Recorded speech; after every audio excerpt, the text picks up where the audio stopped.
Don మీడియాకు స్వాగతం. మహిళపై వేధింపుల ఘటనపై మహిళా కమిషన్ సీరియస్. కంకిపాడుకు చెందిన టిడిపి నేత గుమ్మడి కిరణ్ మహిళపై వేధింపులు పాల్పడిన ఘటనపై సోమవారం మహిళా కమిషన్ సీరియస్ అయ్యారు.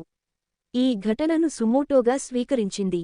కృష్ణా జిల్లా ఎస్పీకి మహిళా కమిషన్ చైర్పర్సన్ వెంకటలక్ష్మి లేఖ రాశారు. నిందితుడికి కఠిన శిక్ష పడేలా చర్యలు చేపట్టాలని ఆదేశించారు. రాజకీయం పేరిట ఇటీవల తెలుగుదేశం పార్టీకి చెందిన కొంతమంది కీచకులు మహిళలపై చేస్తున్న అరాచకాలపై ఉక్కుపాదం మోపాలని అన్నారు. విశ్వసనీయ వార్తల సమాహారమే మన డాన్ మీడియా. మరిన్ని వార్తల కోసం మన డాన్ మీడియా ఛానల్ను సబ్స్క్రైబ్ చేయండి. మరికొందరితో చేయించండి. ధన్యవాదములు.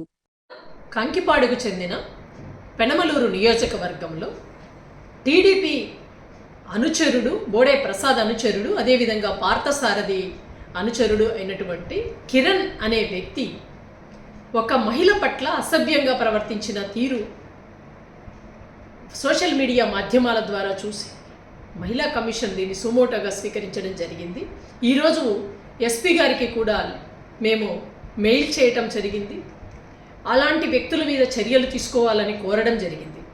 ముఖ్యంగా ఆ వ్యక్తి మేము వీడియోలో చూసిన దాన్ని బట్టి, అదేవిధంగా సోషల్ మీడియా వాట్సాప్ మాధ్యమాలలో చూసిన దాన్ని బట్టి తనకు ఫోన్పే చేశానని, తాను ఫోన్ చేస్తేనే వచ్చానని మాట్లాడుతూ ఆ మహిళ ఇంటి మీద దౌర్జన్యం చేస్తూ ఆమెకు సంబంధించిన ఇంటికి సంబంధించిన వస్తువులన్నింటినీ కూడా బయట పారవేస్తూ పగలగొట్టడం జరిగింది.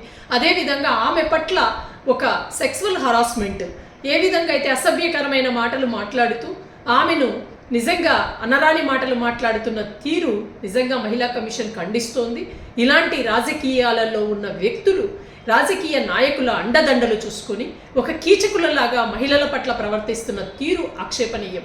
నిన్ననే ఒక జనసేనకు సంబంధించిన వ్యక్తి కూడా ఒక మహిళ పట్ల అసభ్యంగా ప్రవర్తిస్తూ మేము అధికారంలోకి వస్తే మీ అంతు తెలుస్తామంటూ మహిళల పట్ల ఎంత దారుణంగా దిగజారి మాట్లాడుతున్నారు అంటే మీ శారీరక అవసరాల కోసం మహిళలను ఎంత ప్రలోభ పెడుతున్నారు, ఏ విధంగా భయపెడుతున్నారు, ఏ విధంగా దౌర్జన్యాలకు తెగబడుతున్నారు అన్న వరుస సంఘటనలు చూస్తూ ఉంటే ఇలాంటి వ్యక్తుల రాజకీయాలు ఇంత మహిళల మీద రాజకీయాలను చేయటం ఏంటి అన్నది నిజంగా ఆ సభ్య సమాజము సిగ్గుపడే విధంగా ఉంది వీళ్ళ తీరు. కాబట్టి ఇలాంటి వ్యక్తులను మరొకసారి మహిళల జోలికి రాకుండా కఠిన శిక్షలు వేసే విధంగా చర్యలు తీసుకోవాలని కూడా ఎస్పీ గారిని కోరడం జరిగింది. అదేవిధంగా ఈ వ్యక్తి రౌడీ షీటర్ అని కూడా చెప్తున్నారు. కాబట్టి పోలీసులతో మేము విచారించినప్పుడు అతని మీద రౌడీ షీటర్ కూడా ఉంది అని చెప్తున్నారు. కాబట్టి ఎలక్షన్ ముందు ఇలాంటి రౌడీ షీటర్లను అదుపులోకి తీసుకోవాల్సిన అవసరం కూడా ఉందని తెలియజేసుకుంటూ ఆ మహిళకు, అదేవిధంగా ఈ ఆంధ్రప్రదేశ్ రాష్ట్రంలో ఉన్న ప్రతి మహిళకు